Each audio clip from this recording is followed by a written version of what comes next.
அதெல்லாம் பண்ணுமா பண்ணிட்டு தான் இருக்கிறாங்க. சீமான் மக்களுக்காக குரல் கொடுக்கிற ஒரு அரசியல் தலைவர். எப்படி பார்க்குறீங்க பிரதர்? எந்த இடத்துல இருந்தாலும் முதல்ல கோவத்தை குறைச்சி பேசினா கண்டிப்பாலுமே மற்றவங்க மேலே விமர்சித்த வந்து ஒரு கோவத்தை குறைக்கலாம். ஏன்னா அன்புன்றது எல்லாருக்குமே தேவைப்படுது. அதனால் வந்து அவர் வந்து மற்ற அரசியல் கட்சி கூட கொஞ்சம் அன்பாகவும் இது பண்ணலாம். ரொம்ப அவங்கள இழிவாக விமர்சிக்கக்கூடாதுன்றது எங்களோட கருத்து. ஆமாம். ஆனால் நீங்கள்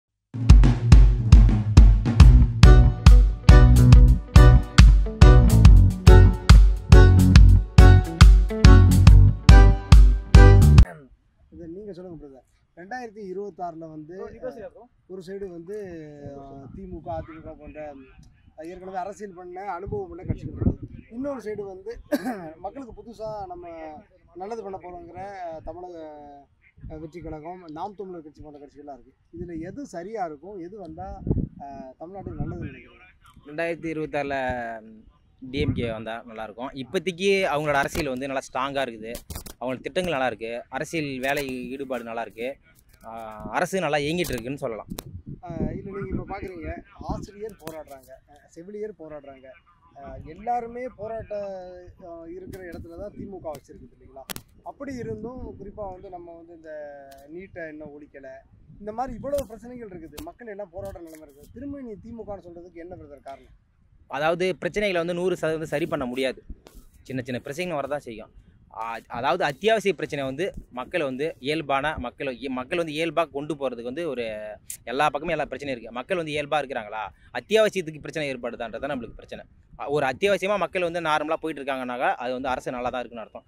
புரியுதுங்களா? மற்ற இடத்துல சின்ன சின்ன அங்கங்கே ஆசிரியர்கள் போராட்டம் அங்கங்கே இருக்கும்போது அது சின்ன சின்ன பிரச்சனை தான். அதை வந்து அரசு வந்து இருந்து பயணித்து போய் அவங்களோட திட்டங்களை கோரிக்கை நிறைவேற்றுறாங்க. இப்போ 10 நாள் 15 நாள் தூய்மை பணியில் வந்து போராடினாங்க. அதை அரசு கவனத்துக்கு கொண்டு போயிட்டு அவங்களுக்கு என்ன செய்யணுமோ அவங்களுக்கு உறுதி கொடுத்துருக்காங்க, வாக்குறுதி கொடுத்துருக்காங்க, அதை நிறைவேற்றுவாங்க. ஆனால் நீங்கள் இந்த இதை மேற்கோள் காட்டினதுனால நான் சொல்கிறேன், குறிப்பாக அந்த தூய்மை பணியாளர் வேலைகளை நம்ம யாருமே சாதாரணமாக நம்மள மாதிரி இருக்க மக்கள் செய்யவே முடியாது இல்லைங்களா? அவங்கள எவ்வளவு இழிவாக நடத்துகிறாங்க மக்கள். நம்மளே அவங்கள கூட பார்த்தா கூட பக்கத்தில் சேர்த்துக்க மாட்டோம். அந்த மக்களே போராடுற ஒரு நிலைமையில கொண்டு திமுக வச்சிருக்குது. அதை எப்படி பார்க்குறீங்க? இப்போ நீங்கள் ஒரு நாள் தூய்மை பணியாளராக இருந்துட முடியுமா? அதாவது அதை வந்து எப்படி சொல்கிறதுனா, அதை வந்து தனியாருக்கு கொஞ்சம் ஒப்பந்தம் பண்ணதுனால அந்த பிரச்சனை ஏற்பட்டுச்சு. அதனால தான் வந்து அவங்க போராட வந்தாங்க. மற்றபடி வந்து அவங்கள வந்து சும்மா வேலை செஞ்சவங்களை வந்து போராட வைக்கல. அவங்களுக்கு அதாவது நாளையிலேருந்து நீங்கள் வேலைக்கு வர வேண்டாம். இன்னொன்று என்னென்னா, அவங்களுக்கு பாதி சம்பளமாக குறைச்சிட்டாங்க.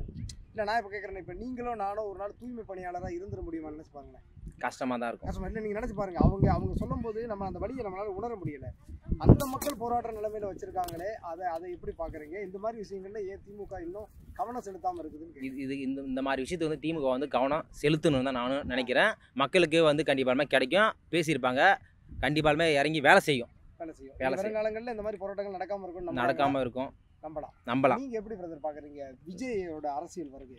அவரோட அரசியல் வருகை பார்த்தீங்கன்னாக்கா, இறங்கி வேலை செய்யணும், மக்களுக்கு இன்னும் நிறையா போராடணும், மக்களில் முழு ஈடுபாடோட வேலை செய்யணும், மக்களோட முழு பிரச்சனையை சந்திக்கணும். மற்ற அரசியல் கட்சிகள் எப்படி இயங்குதோ அந்த மாதிரி அவரும் இயங்கணும்.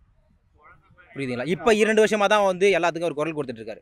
எல்லா பிரச்சனைக்குமே 2 வருஷமாக தான் குரல் கொடுத்துருக்காரு. மற்றபடி வந்து அரசியல் கட்சி ஆரம்பிக்க முன்னாடி அவர் குரல் இல்லை. பேசுறதுக்கான அவருக்கு வந்து ரொம்ப இதுவும் இல்லை. ஏன்னா கட்சி இருந்தால் தான் நம்ம வந்து பலமாக பேச முடியும். அதனால் வந்து இப்போ தான் ஆரம்பிச்சிருக்காரு. மக்கள் வந்து 2026 சட்டமன்ற தேர்தலில் வந்து என்னன்னு சொல்லுவாங்க. டிஎம்கே வந்து இப்போதைக்கு அரசியல் வந்து ஸ்ட்ராங்காக இருக்குது. நல்ல அரசாங்கம் வந்து நல்லா இயங்கிட்டு இருக்குன்னு வச்சுக்கலாம். நிறைய திட்டங்கள் கொண்டு போய் சேர்றாங்க. மக்களுக்கு, எளிய மக்களுக்கு போய் சேருது. யாருக்கெல்லாம் அந்த திட்டங்கள் போய் சேருமோ அந்த மக்களுக்கு போய் சேருது. ஏன்னா பஸ்ஸுக்கு அன்றாட வேலைக்கு போகிறவங்களுக்கு அவங்களுக்கு கொஞ்சம் ஈஸியாக இருக்குது. மற்றபடி மாணவர்களுக்கு ஸ்காலர்ஷிப்பாக இருக்கட்டும், படிப்பு கல்லூரி மாணவர்கள், ஸ்கூல் பிள்ளைங்களுக்கு இருக்கட்டும், கல்வியை வந்து நவீனப்படுத்ததாக இருக்கட்டும், கொஞ்சம் கொஞ்சமாக அட்வான்ஸாக நல்லா பண்ணிட்டு தான் இருக்கிறாங்க. என்னென்னலாம் பண்ணுமோ பண்ணிட்டு தான் இருக்கிறாங்க. சீமான் மக்களுக்காக குரல் கொடுக்கிற ஒரு அரசியல் தலைவர். எப்படி பார்க்குறீங்க பிரதர்? எந்த இடத்துல இருந்தாலும் முதல்ல கோவத்தை குறைச்சி பேசினா கண்டிப்பாலுமே மற்றவங்க மேலே விமர்சித்த வந்து ஒரு கோவத்தை குறைக்கலாம். ஏன்னா அன்புன்றது எல்லாருக்குமே தேவைப்படுது. அதனால் வந்து அவர் வந்து மற்ற அரசியல் கட்சி கூட கொஞ்சம் அன்பாகவும் இது பண்ணலாம். ரொம்ப அவங்கள இழிவாக விமர்சிக்கக்கூடாதுன்றது எங்களோட கருத்து. ஆமாம். ஆனால் நீங்கள் எப்படி பார்க்குறீங்க? அப்போ அவர் என்ன சொல்கிறாரு? அவர் வந்து மக்கள் பிரச்சனை ஒரு முக்கியமான பங்கு வகிக்கிறார். தமிழ்நாட்டில் வந்து மக்கள் பிரச்சனைக்கு முக்கியமான பங்கு வகிக்கிற அரசியல் தலைவர்கள் அவர் ஒரு முக்கியமான தலைவர். அதை நம்ம இல்லைன்னு மறுக்கவே முடியாது. எல்லா பிரச்சனைக்கும் வந்து அவர் குரல் கொடுக்குறாரு. கடைநிலையிலேருந்து மேல்நிலை வரைக்கும் எல்லாருக்கும் போய் குரல் கொடுக்குறது கண்டிப்பாலுமே அவர் எல்லாருக்குமே பிடிக்கும். ஏன்னா அவர் வந்து அவரோட அரசியல் வந்து மக்கள் இப்போ மாநில கட்சியை மாநில கட்சி அங்கீகாரம் பெற்றிருக்காரு மக்கள் தேர்தலில். இது வந்து அவர் அரசியல் 15 வருஷமாக அரசியல் பண்ணிட்டு இருக்காரு. கண்டிப்பாலுமே அவர் அரசியல் பயணத்துக்கான ஒரு தொடக்கம். அரசியலில் ஜெயிக்கிறது சாதாரண விஷயம் இல்லை. ஒட்டுமொத்த மக்களும் ஆதரவு தேவை. எல்லாத்தையும் போய் சேரணும். நீங்கள் எப்படி பார்க்குறீங்க? யாரு கூட கூட்டணி கிடையாது, ₹1 காசு கொடுக்க மாட்டேன், யார் தப்பு பண்ணாலும் நேரடியாக விமர்சிப்பேன், அது யாராக இருந்தாலும் சரி அப்படின்னு சொல்லி மக்களோட மட்டுமே கூட்டணியாக இருந்து ஒரு மாநில கட்சியை அங்கீகரிக்கிறது எவ்வளவு? இதை வந்து கிட்டத்தட்ட அண்ணன் திருமாவளவன் பண்ணதுக்கு கிட்டத்தட்ட 20-25 வருஷம் ஆயிடுச்சு. ஆனால் 30 வருஷமா அரசியல் பண்ணிட்டு இருக்காரு.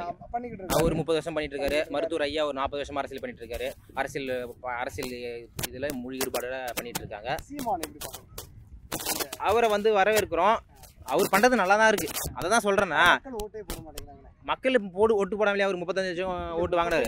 ஓட்டுங்கிறது நீங்கள் எல்லா போராட்ட களத்திலையும் நிற்கிறாரு. நிற்கிறாரு. மக்கள் வந்து அதாவது எப்படி சொல்கிறதுனாக்கா, மூத்த அரசியல் கட்சிங்களும் இருக்குது, பெரிய பெரிய அரசியல் கட்சி இருக்குது.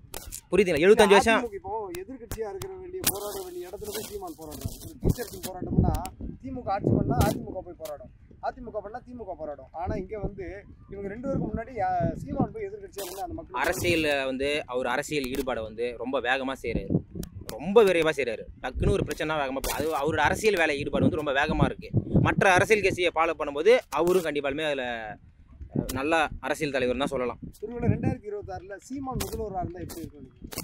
மக்களோட தீர்ப்பது நம்ம சொல்லக்கூடாது இருந்தா, ஏன்னா நீங்கள் அவரோட போராட்டங்களும் அவரோட கொள்கைகளும் அவரோட எல்லாம் பார்த்துருப்பீங்க. அப்படி கேட்குறேன். ஒரு 2026 31 சீமான் முதல்வராக இருந்தால் எப்படி இருக்கும்? சீமான் முதல்வர் இருந்தாக்கா அவருக்கு தான் சந்தோஷமா இருக்கும். புரியுதுங்களா?